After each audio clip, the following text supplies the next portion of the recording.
this is Dr. Demers again. So earlier in the video, you saw that we flew the DJI-S1000 with a weight equivalent for the Terahertz spectrometer. So this is actually one of our earlier white cells. It's much heavier than the current white cell, but it has the same footprint. So it was able to be installed and then used as a mass to see how the drone was going to handle and how it was going to fly when we did add all that mass to it. So combined, the DJI-S1000 and the spectrometer components and the battery, this whole thing had a mass of 9.6 kilograms or 20.4 pounds.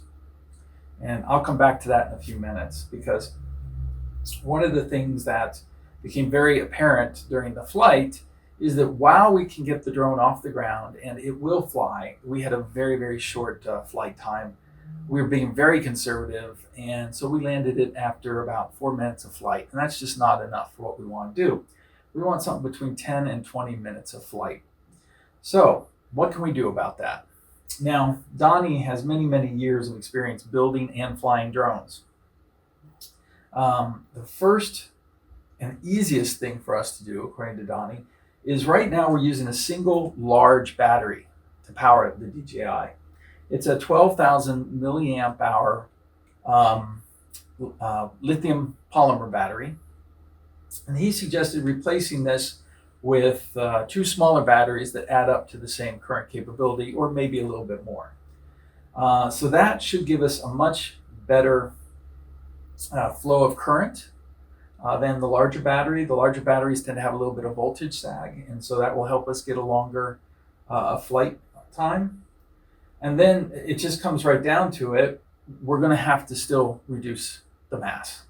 Now, while the original goal was for this to be a completely autonomous system that would control the vacuum in the white cell, it would autonomously take a sample and then pull a vacuum and take another sample. That is the goal for this Terahertz spectrometer when it's on a fixed wing aircraft. For a drone such as this, vertical takeoff or octocopter, the flight times will never be more than 20 minutes. And so the autonomous electronics aren't really required, and which is good because we haven't finished them yet. But the other thing is that right now we have built into this system the scroll pump and scroll pump controller, the combined weight of those, which is about 1.5 pounds. Now, what we had planned on doing for our first flight of the Terahertz spectrometer is we were going to pull a vacuum on the white cell while it was on the ground, mostly because we didn't want to use battery power in order to operate the pump. But the plan was to pump down the vacuum cell, close it off, and then fly it. And then when we reach the position that we want to take a sample, we will use this switch here to open the solenoid and let a sample into the white cell.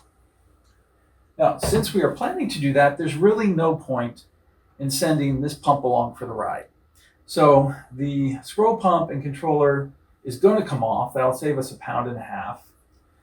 The GoPro, although you'd think it doesn't weigh that much, we're not going to be using that during the flight either, so that will come off. And then one of the things that's going to happen with the way that we're doing the vacuum pump and the solenoid is there's only going to be one solenoid, which again will save weight. So we're hoping for the actual flight of the Terahertz spectrometer that we're going to be able to pull 1 pound, hopefully 2 pounds off of this instrument before we fly again and get those flight times up to at least 10 minutes. So keep watching. This is a fun project. And hopefully we'll finish it soon.